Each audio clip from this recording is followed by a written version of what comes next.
सोपा, झटपट, घरच्या साहित्यात होणारा बटाट्याचा खीस उपवासालाच नाही तर अगदी एरवीसुद्धा तुम्ही करून खाऊ शकता। घरच्याच साहित्यात पटकन होणारा असा हा बटाट्याचा खीस, वरून थोडंसं ओलं खोवलेलं खोबरं आणि कोथिंबिरीने सजवलं आहे। त्याचबरोबर थोडासा उपवासाचा चिवडा पण घातला आहे। उपवासाचा चिवडा घालणं ऑप्शनल आहे। बटाट्याचा खीस। नमस्कार, मी ज्योती पटवर्धन। वेलकम टू ज्योती पटवर्धन। बटाट्याचा खीस करण्यासाठी इथं मी 4 मध्यम आकाराचे बटाटे घेतलेले आहेत। तुम्हाला ज्या प्रमाणात हा खीस करायचा आहे तेवढे बटाटे तुम्ही घेऊ शकता। बटाटे मी स्वच्छ धुवून घेतलेले आहेत आणि नंतर त्याची सालं काढून घेतलेली आहेत साल काढणीने। आता हे सगळे बटाटे मी खिसून घेणार आहे। सगळे बटाटे खिसून झालेले आहेत। आता हे बटाटे काळे पडू नयेत, हा बटाट्याचा खीस काळा पडू नये म्हणून मी त्याच्यावर असं पाणी घालते।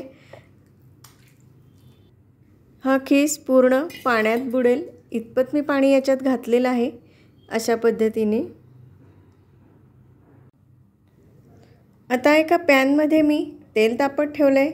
8 चमचे म्हणजे 8 टीस्पून तेल मी इथं तापत ठेवले आहे। साधारण एका बटाट्याला 2 चमचे तेल अशा अंदाजाने घेतलेलं आहे। तेल तापलेलं आहे, त्यात 1 चमचा जिरं घातलं आहे। उपवासाला जिरं जर चालत नसेल तुम्हाला नाही घातलं तरी चालेल। त्यात आता बारीक चिरलेली हिरवी मिरची घातलेली आहे। मिरची तुमच्या अंदाजानुसार तुम्ही घालू शकता किती हवी ती। मिरची चिरून न घालता मिरचीची पेस्टसुद्धा तुम्ही घालू शकता। आता हा जो बटाट्याचा खीस ठेवलेला आपण पाण्यात घालून तो असा व्यवस्थित पिळून घेऊन मग या पॅनमध्ये घालायचा आहे। सगळा बटाट्याचा खीस मी या पद्धतीने या पॅनमध्ये घालते आहे। आता हा व्यवस्थित एकदा अगदी खालपासून असा ढवळून घ्यायचा आहे, परतून घ्यायचा आहे। आता याला आपण वाफवून घेतो आहे, तर त्यासाठी याच्यावर झाकण ठेवून वाफवून घ्यायचा आहे। हा साधारण 1.5 ते 2 मिनिटं वाफवून घेतलेला आहे। गॅसची फ्लेम लो ठेवायची आहे किंवा लो टू मीडियम ॲडजस्ट करायची आहे। परत एकदा झाकण काढून व्यवस्थित हा परतून घेतो आहे आणि याला परत एक व्यवस्थित वाफ देऊन घेऊया, कारण खीस अजून नीट शिजलेला नाही आहे। दुसऱ्यांदा झाकण ठेवून 1.5-2 मिनिटांसाठी हा खीस परत परतून घेतला। हे बघा अशा पद्धतीने आता हा खीस शिजलाय का ते आपण चेक करूया। थोडासा असा घेऊन बघूया आपण शिजलाय का तो। हे बघा खीस बऱ्यापैकी शिजलेला आहे। आणि आता यामध्ये आता बाकीचं साहित्य घालूया। आता यामध्ये मी शेंगदाण्याचं कूट घालते।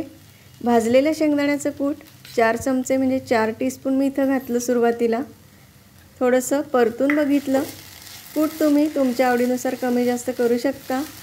थोडंसं कमी वाटलं म्हणून मी अजून 2 चमचे शेंगदाण्याचं कूट यात वाढवलं, म्हणजे एकूण 6 चमचे कूट घातलं दाण्याचं।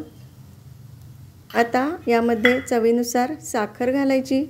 अर्धा चमचा साखर घातली मी। चवीनुसार मीठ घालायचं।